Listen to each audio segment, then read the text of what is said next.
Hello, it's very Australian in the background with the kookaburras laughing away. This is a long-awaited video that I am putting out in honour of my mother who turned 70 back in February, and these are some interviews with family members that I took back at her party. She just had a party that was only for family, so Mum is really into family trees. She just loves her family. She loves getting everybody together. So it was a celebration with her immediate family, all the grandkids and us kids. She had her cousins there. She had all her 5 brothers and sisters. There's 3 girls and 3 boys in Mum's family.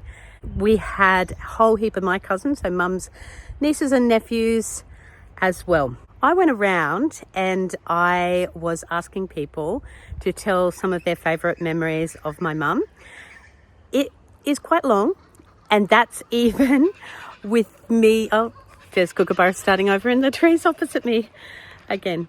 Yeah, it's quite long, and I'm even going to split it into part 1 and 2, probably, unless it goes into a part 3. I feel bad that I haven't done this sooner because there are beautiful words spoken about Mum in here, and I want Mum to hear them, but also all the people who have spoken it, and I think all the family will love hearing this. And of course, I always post it on YouTube, and I hope that you guys will enjoy learning about my mum. Do you know, like, even just going around and listening to everyone's stories, it just inspired me to do better as a mum and to be better as a human. You'll see that Mum is really good at teaching people things. I think in a alternate world, she could have been a teacher. She could have been a lot of things. She could have been an architect as well, and yeah, all types of things. My mum is an incredible lady, so I hope you enjoy hearing the stories about her. I've put the subtitles in of who the people are in relation to Mum. At first I was doing it in relation to me, like my cousins and that, but then it just seemed funny because they're talking about Mum, and that type of thing is really important to Mum. What would be even more important to Mum would be to tell how they are related to her, like as in which family member, the siblings or whatever they come from, or the cousins. But I don't think the internet needs to know all of that information. So I've just done a reference of how they're related to Mum. So obviously if I say Luke, who is a nephew, well, that's a nephew to Mum, so that would be one of my cousins. Grandkids are either my kids or a niece or nephew. But anyway, I'm sure you'll work it all out. And yeah, isn't family special? What's your favourite grandmother memory? Don't make me sit on you. And when did that happen? A lot of times. I remember one out on the tennis court, and Grandma told the twins that she'll sit on them if they don't stop doing something. I can't remember what they were doing. I just remember that. Okay. What I Here's Jade. remember is doing Lego too late at night, and she's like, "Oh, don't make me sit on you if you keep going on that Lego." Did that scare you? Jaden. Jaden. Okay, it was said to Jaden as well. What's your memories? Maybe Grandma like sitting on people. I can't remember Grandma ever sitting on someone. Maybe that's like a good credit card. But can you remember been Grandma used lots. saying, "Don't make me sit on you"? Yeah, at our house like once. Okay, what were you doing? I think me and Toby just playing cricket. Mum and Dad were taking care of a triplet, so they didn't hang around with me. I went to Grandma and built a blue robot, and then Mum threw it out. Still. Like 5 years later. I feel like the grandma memories I have are probably of her humour, except I probably can't say those because you'll probably be cancelled. She has great humour. I love her taste in music. Copyright. The day we started. It's not copyright. I think Grandma had a bit of a slip of the tongue. I don't know if it's because I did something wrong or anyway.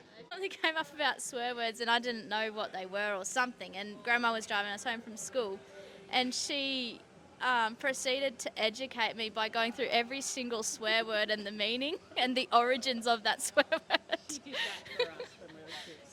I was just like hammered, like I don't even know what hit me, like.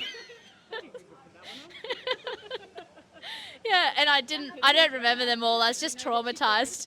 She's very educational, even when it comes to swear words and their roots. One of my favourite grandma memories is going down to Canberra with her. For our 13th birthday present, Grandma and Granddad promised to take us to Canberra, and we went down with Emily, Brenton and Jonty and myself, and it was lots of fun. I got to drive them down there. I was on my L's, yeah, because what was that for? The 13th birthday present, I was 16. That's actually a memory of Grandma. Did do a few birthday presents that never happened. Like tennis lessons, I never did those. I'm not really that upset about that either, but Grandma was blessed in her old age with the lack of sense the lack of her sense of smell. And so going home from school, Brenton would fart all the way home and we would be suffering. And she would lock the windows and not let us wind them down. And she says it's good for you because it prevents dementia. And she just says, suffer! Suffer! And we're all in there dying, thanks to her. But she couldn't smell it, so it didn't affect her. She didn't care. I have not heard this one.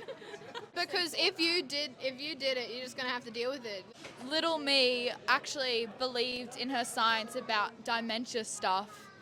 And I'm like, wait, really? It like stops you having dementia or something? Locking the car doors, smelling Brenton's fart. I was too little to... Grandma used to give us like $2 or something like that after school, and she'd pull up at Foodworks and then let us go try work out what we could buy with the money that we had. And we learned that we could either put our money together and get a big item, or we could try get something on our own, and it was good practice for learning how to use money and good snacks after school. So Grandma used to tell us that the seat on our right-hand side was the best seat of the house, and it used to be a competition to sit in the best seat of the house. But when we all got older, we discovered it's because her right arm was a good arm for hitting. And if you're naughty, you'd sit next to Grandma and you're in the best seat of the house so she could make sure you're behaving. And he's just going to tell it in a few more drinks, right? Just 2 more drinks. 2 more drinks. Okay, And I'll be good. I'll be good to go. A couple of years ago, I shared on Facebook that I wished my aunties and uncles wouldn't have given me money when I was a kid. They kept it until I was older because I need more money now. Now I've got 3 kids. And Auntie Jennifer actually sent me $20 and said, I hope you enjoy your bread and butter for the week. Thanks, Auntie Jennifer. I really appreciated the bread and milk. There's something to my bread and butter with it, Sam. No, I'm sorry, Auntie Jennifer. I bought a 6-pack. 6-pack of what, Sam? Gold all the way. What's this for? This is a microphone. You can speak into it. Oh, here. You can have one too. You can talk at the same time if you need to. Okay, my memory. The aunties. Okay, my memory with Jennifer is when I was pregnant with Nicole. I went to live with her in Mount Isa. I think I had about 3 weeks to go. And one night she said to me, so do you know what's going to happen? Because Nicole was my first baby. Yes. I said, there's going to be a lot of pain. She goes, yes, because I read about it. And she said, what else do you know about it? And I said, oh, I don't know. I said, you just lay on the table and the baby just comes away. She said, oh, you're in a world of trouble. So she said, I'm going to teach you how to have a baby. And she did. She taught me how to breathe. Yes, yeah. There was no videos or anything like that. Anyway, yep, she told me. She taught me. And she was a blessing. She was my mum because my mum was so far away. Yeah. And I love her for that. Okay, this is my cousin Luke, and he was my page boy at my wedding. And I have to see if I can Big click job. a photo up there. Yeah, he was very, very cute. Very big job. So my favourite memory of Auntie Jennifer was when I was living up in Hewenden and Caitlin asked me to be her page boy. Auntie Jennifer sent a full folder, like scrapbooked with photos, full family history of this is what happens when someone gets married, and it had like Papa and Nana Harmon's wedding photos, the history, the story of what a wedding means, what a page boy does, and it just made me feel very special, and I felt like I was like a secret agent. I was like, yes, I can do this job. And yeah, that's my favourite memory. And he did a wonderful job of page boy and took I it did. very seriously. I did, even though I had to get, I had twisted testicles and had surgery 2 weeks before, but I still walked down that aisle. So, thanks, Auntie Jennifer. Love you.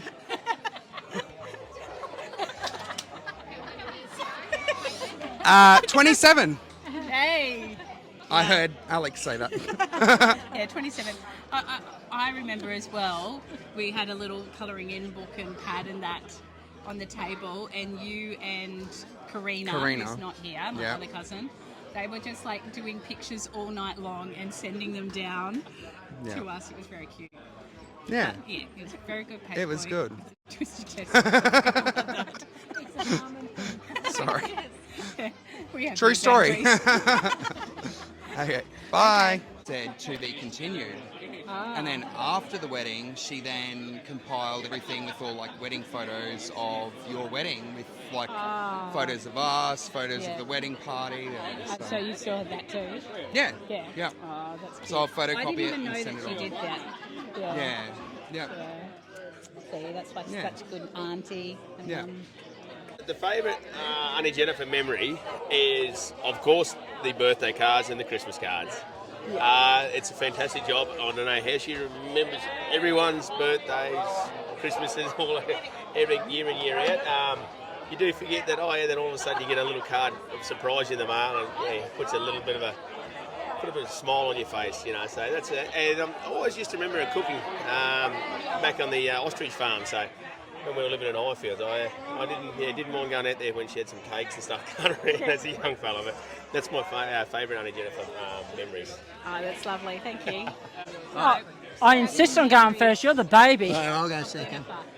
Jennifer taught me a very valuable lesson. When she was 16, I was about 11. You never, ever say no to your father or hide when there's a family holiday happening. Yes, it was yet another fishing trip, but my sister decided she wasn't going to go at 16, and she went down to the local lagoon and went swimming with some boys.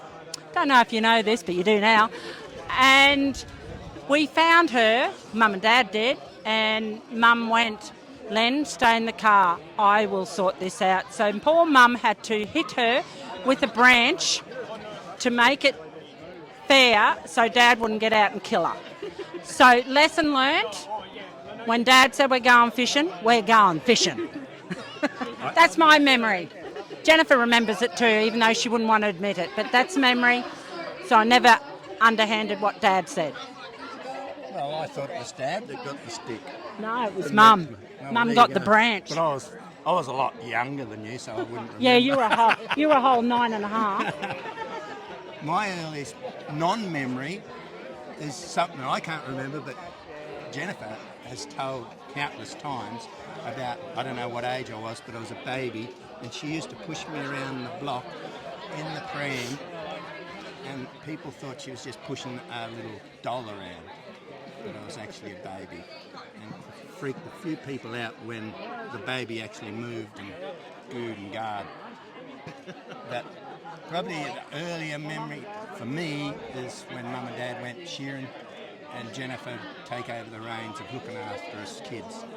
I probably remember that more because I was the baby, so I was sent to bed earliest. But, she wasn't always on her own though. Mum always had some elderly lady, a couple of, well, elderly to us, she was probably only 30, 40. About 2 doors up that come and looked after us and cooked dinner and everything, made sure we were bathed. then Jennifer would be our mum for the rest of the night. And rule the roost she did. Yeah, when I was first introduced to it with Brett, it took me out to Hampton to introduce me to all the family, and it was Caitlin's 13th birthday. Yeah. And we were there, and then the next morning, Jennifer cooked nice breakfast, and everyone told us we all had to come out and eat. And I turned around and said, "Oh, a cigarette and a cup of coffee will do me." Well, we didn't. I was in trouble. So she made me go in there and eat. Yeah, that sounds like Mum. Thank you. Hey. When I was about 5 years old, Grandma was looking after us in Bundaberg, and she took us to the turtle park, and I was showing Emily how I could run up the side of the flipper, and I tripped and smacked my tooth and lost my tooth. It's my first tooth, and Grandma had to deal with that. And what was Grandma like when she dealt with you? She was a bit flustered. She was saying that I might need to try push it back in. She was trying to convince me to push it back in my gum, but I was just screaming because I didn't want to. Oh dear, poor Grandma. 42 years that we bloody hung out, so there's a lot to say. Yeah, in our 42nd year of life, yeah. Unbelievable. Yeah. Now, your question before was our best memory of Auntie Jennifer. And I'd have to say, probably no specific moment, but her laugh when she's telling a story, a funny story, is probably my favourite memory of her. Yeah, if you know it, you know it, I suppose. Yes. Yeah. Yes, if you are listening to the stories from when they were kids. Yeah. Auntie Jennifer presents the best ones. and a lot of them are disputed by some of the younger ones, but we know they're true. We know they're true. We did the same stupid stuff. Happy 70th, Auntie Jennifer. We love you. My memories of Jennifer are many, from infancy through to now. And I'm going to give a speech in a minute and tell her all about them. I remember when I first met her. We were in Ipswich. I was chasing Karen around the flat. Don't know why. I remember just after dinner. Anyhow, she raced out the back door. The next minute, I hear this banging on the front door. And I open the door, and there she is, except she's about a foot shorter. Couldn't tell the difference between them in those days, except she was taller. Yes. Then I was trying to work out who the hell she was. So Jennifer and Andrew arrived with a little baby Caitlin and stayed with us in Ipswich for a couple of nights. Yeah, it was a great memory. And me saying Uncle Ma. Yeah. Yeah, you were sneaking out of bed and running past the doorway thinking we couldn't see you. Yeah. Auntie Jennifer has always just made us feel so welcome. Like, there's so many memories from, like, her having a microwave and making us Milo. There was a time when she slept in my bedroom with the very scantily clad posters of Madonna on the wall. But the thing that I'm probably, apart from all of them, the thing that perpetually, every year, makes me smile and be grateful for her is the fact that she brings my relationship together when she sent us an anniversary card every year and reminds us that we're actually married, and we've been married for no, I don't know, we can't remember, but thankfully Auntie Jennifer sends us an anniversary card every year, and we are grateful and remember to actually go out and celebrate that fact. Actually tonight, and haven't seen Auntie Jennifer much, but my favourite memory is when she first met Darla and had a big smile on her face. So that's something I'll remember. I remember her spoiling us when we lived in Highfields and taking us to the movies. I think Silverado, I don't know, some kids movie, and to McDonald's. Hey. She wants to say her piece. Yeah, she just wants the fluffy monkey. Yeah. Here, you hold that, and then Mum will hold this. There you go. This is a long voice recording. Yeah, and I remember also going to their house and them cooking a big ostrich egg at some point. Yeah, we used to farm ostriches. Yeah. Did you not know that? They had an ostrich farm. I thought it was mainly just. But we chicken like and cattle. cooked it like Before there were scrambled egg. ostriches. Yeah. We did scrambled eggs, ostriches. Ostrich scrambled egg. Is it? And they had little baby lambs. I remember them actually feeding them. Yeah. When I was younger, and she used to sometimes, when she'd pick us up from school, let us decide which way to turn, and we'd go exploring in the car. Okay. I found that quite fun. We got lost a couple times. She's so cool. What does Grandma do with you that you love? Give us a marshmallow. Grandma gives you a marshmallow? Two marshmallows. Swim with her?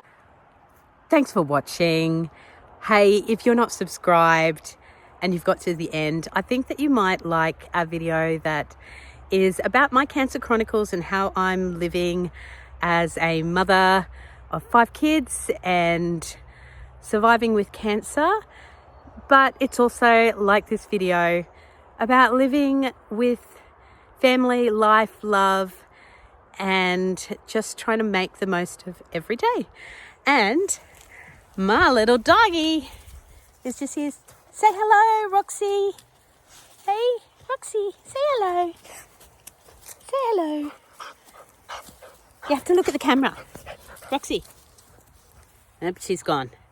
Anyway. Roxy, what are you doing with the... Is that a hedge trimmer?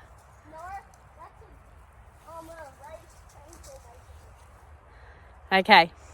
Rightio. If you don't want to give a like for me, give a like for Roxy. Okay, see ya. No, give a like for my mum. That's who this video is about. Okay, love you guys. See you later.